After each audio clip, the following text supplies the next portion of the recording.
So one of my dear friends, David Rolfe, is here visiting. This room right behind us used to be Dave's studio. So when I used to produce bands, Dave used to live in Atlanta and for a couple years came here every single day, and he produced other artists in this room, which used to be a control room and is now just kind of a hangout room. That was patched into the ISO booth. Patched in the ISO booth. So he saw it for the first time since 2010 when he moved away.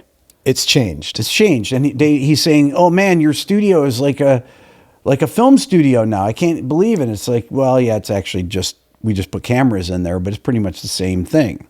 It's the lights, the cameras, the whole, it changes the vibe. Yeah, it changes the vibe. So he came to visit because I was interviewing Steve Morse from the Dixie Dregs and from Deep Purple and from Kansas. And Steve is one of the greatest guitar players ever and one of Dave's favorite guitarists. So I said, hey, why don't you come out, meet Steve, hang out? And so he did. I got to thank you for that, by the way. It was great. You're very welcome. So I said, we should make it a video because we were talking. He has a 13-year-old son. And of course, my kids are 16, 14, and 10. And we are talking about our experiences. Now, last night we jammed. Me and Dylan and Dave and Layla jammed. We played some AC/DC. Dylan played bass and Dave and I played guitar and Layla played drums, and it was incredibly fun. It was great. So, but then we were talking about this thing, the old cell phone addiction. I like to talk about zombie scrolling is my term, where you just kind of kids mindlessly scroll through TikTok. Now, his son doesn't do that. He just got his first phone, right? He just got his first phone, and there are limits. He doesn't have social media on it.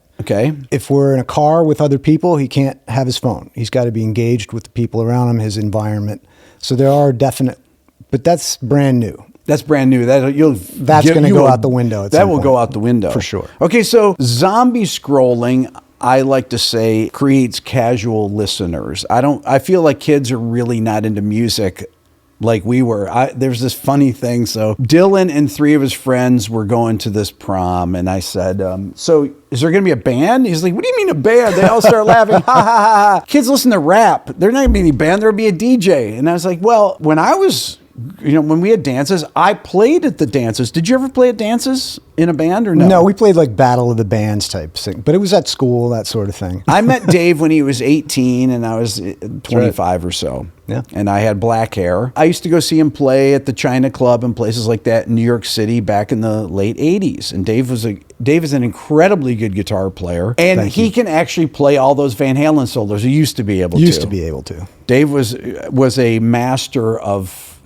80s metal. He played incredibly hip ideas. When I first met Rick, he said, I love those sus2 chords you play in that song. I was like, what's a sus2 chord? Okay, so do kids have the same experience with music today, Dave? Of course not. Of course not. Okay, now we had this discussion yesterday, so I'm kind of setting it up. Why don't they have the same It's the competition. What are they competing for? No, they're not competing. It's what's competing for their attention. Right, which is? Which is screens. Yes. I mean, from a very early age, I mean, even 4 and 5 years old, if there was a screen of Brandy's, if there was an iPad or a phone, he was looking at it. Yeah. He was aware of its placement in the room. And your son, Alex. Yeah, wanted to get his hands on it. It's like candy. It's immediate. There's stuff on there to see, and Well, my friends all talk about their kids. As soon as they get in the car, they're looking at their phones. They don't even look outside ever. And I say that with my kids, and I'm like, yo, you guys notice where we are or anything? You looking? Do you ever look outside? Yeah. And Dylan is not driving. Well, he's got his permit. He's not driving yet. I said, Dylan, could you even get to school? Because you never look up and see where it is. I was thinking that same thing with Alex. When I was a kid, we'd drive a couple of towns over to go to piano lessons or whatever, or ice skating lessons. Or I could ride my bike there because I was paying attention. I knew the way to get there. But, that's not the case anymore. Do people disconnect from things like music or rock music, for example, because music cannot compete with the excitement of a phone, with the dopamine hits they get from looking at social media or playing video games or things like that? Or is it just all music in general? Because my kids seem to be kind of disconnected from all music. It just doesn't hold the same. It doesn't. Alex couldn't care less about music. It's incidental. He'll come in when I'm working in the studio and, hey, that sounds great. And then he's gone. Okay, talk about what you do now for a living, what you've done. I've got a studio at home and I write music for film and TV, music libraries, that sort of thing. It's different. It's different. I mean, when I was coming up, we had all these different things we used to do. We used to work on records. We used to score things. We used to do session dates. And now there's like just one or two What things. about learning licks when you're a kid and with your friends? God, with the same enthusiasm that these kids come home from school and they cannot wait to get the computer on. Yeah, you couldn't wait to pick up your guitar. Could not wait to pick up the guitar and work and continue working on what I was working on for the last 10 weeks. You know, the same, trying to get this thing so that it sounds good, you know, which took time and patience. Time and patience isn't really a thing required with these video games. I was telling you that Alex learned this new game. We wanted to learn it together. This is this game for the phone. And I said, this is something we can do together. And so I'm starting to look up how to play it. And he downloads it and is already in the middle of a game by the time I've sort of started learning how to play this thing. It's just a different... But there were video games when you were growing up. Sure. Basic, rudimentary ones. Very Which ones were rudimentary there? ones. Pong was the very first one I remember. Right. And it was a curiosity. I wasn't playing it all the time. Yeah. It was just a curiosity. Yeah. When they started having arcade games, like in pizza parlors and stuff, Yeah. we would find as many quarters as we could, and we'd go and we'd play for an hour. There's a difference between video games, right? Which there's a community aspect of it. Very social. Very social. And people that are zombie scrolling. And when I say zombie scrolling, I mean TikTok. Boom, boom, boom. Or YouTube. Boom. Or YouTube. Just whipping through things. Yeah. Long form YouTube videos are different. Different. Like people that are watching this video will have a different experience because we're having a conversation. We get in the car, Dylan, boom, earbuds are in, and flip, pause for a minute, flip. I'm driving everything.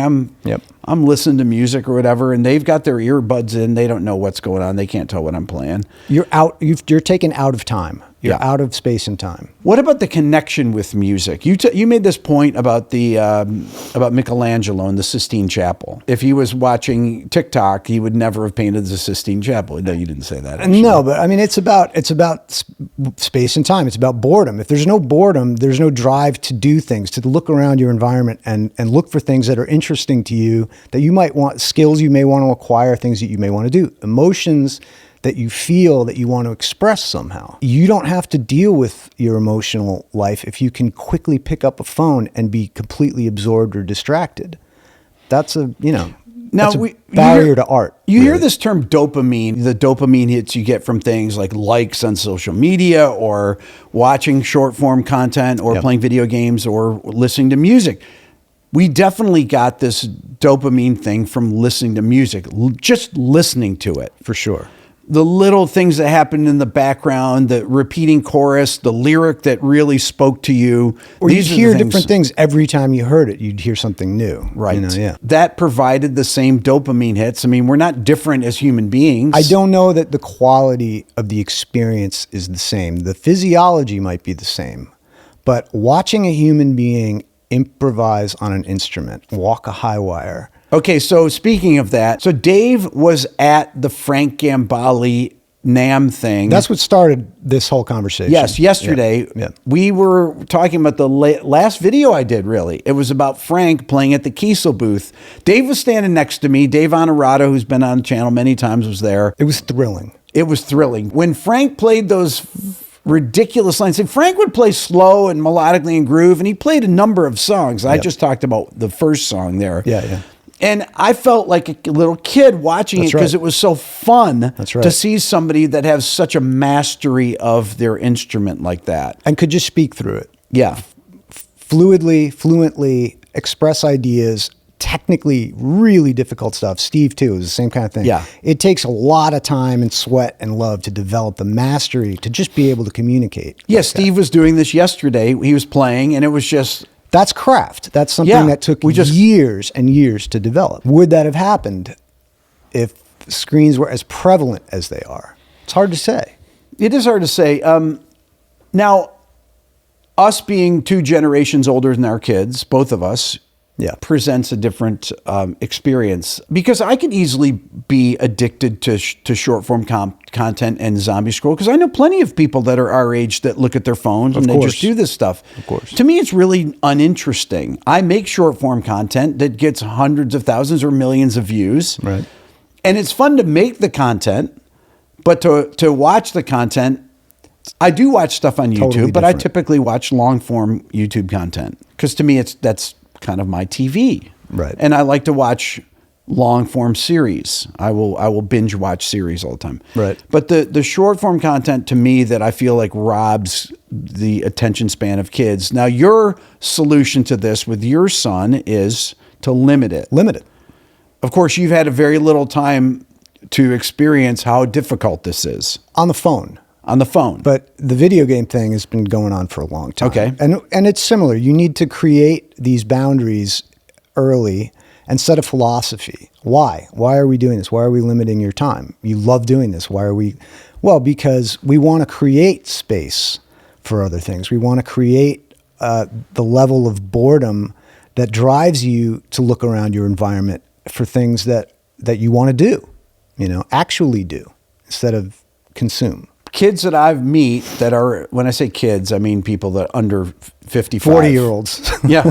No, people under 30, kids under 30, Right. kids like Tom, who's sitting right over here. Tom's 26, right, Tom? 26? Yeah. Tom is interesting because he does not look at social media apps. He doesn't even have them on his phone, I don't think. Do you, Tom? No. Tom is an anomaly. That is really It's unusual. not the norm. It's not Definitely the not norm. And that was one of the rules. Alex just got his phone, and social media is not on his phones. He's not going to be doing that for years, as far as I can hope, for till he's out of the house. Because that is the thing the video games I don't have a problem with.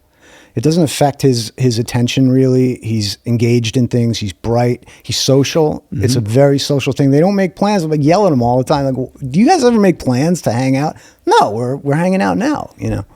I don't have a problem with that as long as we keep the time limit under control. You can't do it 12 hours a day. Last night, us jamming with Dylan and Layla was amazing. reminded me of being in high school. Yeah, totally. And we were rehearsing stuff. We were on Back in Black, okay, so when it goes to the da da da crash, Yeah, and play through Layla, the first section and then the crashes. yeah, you were happen, saying yeah. that to Layla because Yeah. we didn't listen to it, but you said I think it only does the crashes on the last time. Layla was like, okay, And then we're cueing each other. You're playing, you're interacting with people and Yeah. doing. Yeah, it was amazing.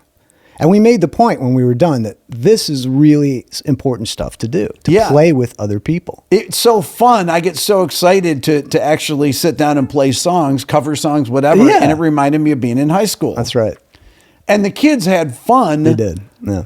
Doing it. It was very fun. It's fun to make the sound yourself, to make the songs And Layla yourself. was getting she'd get something wrong. She'd get pissed. She's like, I want to get this right. Yeah. Let's do it again and get this thing right. What is the answer, Dave? Because I struggle with this all the time. It's my kids are, being 16 and 14 and 10. I noticed that they kind of have different relationships because Dylan and Lennon grew up. Well, the iPad became a Yeah. thing, and so they didn't have it initially, so they weren't little kids, babies, whatever, with those things. You had to actually be on a real computer and everything, so it wasn't as much of a thing. Right. Yet Layla has been around since we had phones and things like that, and she's actually seems to be less interested She seems less interested in that than she's the other reading kids. And maybe it's that when you come to it has a big determining factor on whether. But then again, I see plenty of adults that's right, doing the same thing. doing the same thing. When you go to New York City, people are walking down in crowded streets and they're bumping into people and they do not take their eyes off the phone. Yeah, maybe they're using Google.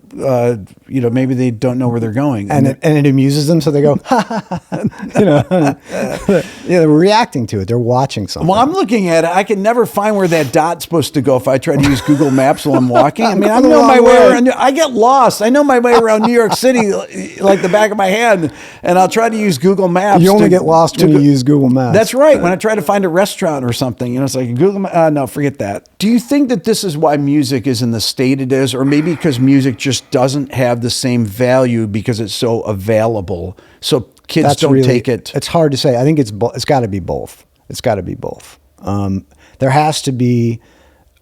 Music takes more time and patience. It's not visual. We're a very visual species, so it requires something else. It's not as easy.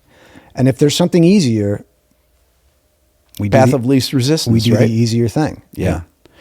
I'd love to know your thoughts out there. Put a comment. Tell us, what your own personal experiences are. Don't forget to hit subscribe. Mr. Dave Rolfe. Thank you, Rick. Thanks for being here, Dave. I appreciate it. It's great to see you. Great to see you.